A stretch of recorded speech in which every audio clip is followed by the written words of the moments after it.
അതൊരു എടുത്തിയേട്ടമായി പോയി. കാര്യം ആവശ്യമില്ലാത്തൊരു പരിപാടിയായിപ്പോയി. എല്ലാവരും കൂടി രാജിവെക്കേണ്ട കാര്യമില്ലായിരുന്നു. ആരോപിതരായിട്ടുള്ള ആൾക്കാർ മാത്രം രാജിവെച്ചാൽ മതിയായിരുന്നു. ഒരു അനിശ്ചിതത്വം ഉണ്ടായില്ലേ അംഗങ്ങളിൽ. ഞാൻ അംഗമല്ല എങ്കിലും ഞാനും കൂടെ ഒരു സ്ഥാപക അംഗമായ ഒരു സംഘടനയാണല്ലോ. അപ്പോൾ തീർച്ചയായിട്ടും അതിൻ്റെ ഒരു വിഷമം എനിക്കുണ്ടാവും. ആ വിഷമം ഞാൻ പ്രകടിപ്പിക്കുന്നു. ഈ നേതാവ് മൗനിയായി പോയതാണോ വലിയ പ്രശ്നമായത്?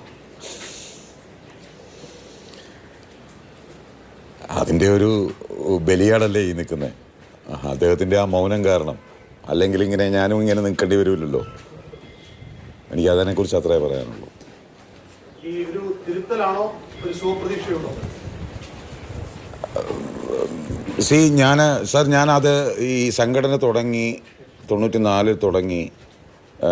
എനിക്ക് എൻ്റെ ഓർമ്മ ശരിയാണെങ്കിൽ 94, 3, 97, 97 തോന്നുന്നു.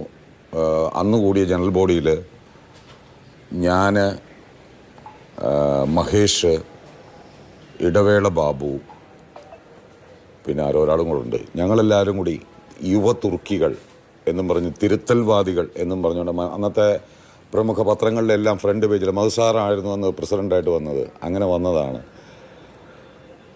അതൊരു കാലം, അതിനിപ്പോൾ പറഞ്ഞിട്ട് കാര്യമില്ല. അപ്പോൾ ആ തിരുത്തൽ വാദം എന്നുള്ള സംഭവമല്ല, ശരിപക്ഷവാദം എന്നൊരു ഒരു എന്താ പറയുക, ഒരു ആശയമാണ് ഞാൻ ആ സംഘടനയ്ക്ക് നേരെ ഉയർത്തിയിട്ടുള്ളത്. അവർ എന്നോട് പ്രതിപക്ഷം എന്ന് പറഞ്ഞ് അതിനകത്തൊരംഗം എന്നെ, ഷമ്മി തിലകനെ പോലെയുള്ള പ്രതിപക്ഷം ഈ സംഘത്തിൽ വന്നെങ്കിൽ മാത്രമേ, ഈ സംഘടനയിൽ വന്നെങ്കിൽ മാത്രമേ ഈ സംഘടന നന്നാവുകയുള്ളൂ എന്ന് അന്ന് പറഞ്ഞു 2018. അന്ന് ഞാൻ അവരോട് പറഞ്ഞത്, ഞാൻ പ്രതിപക്ഷമല്ല, പ്രതിപക്ഷം.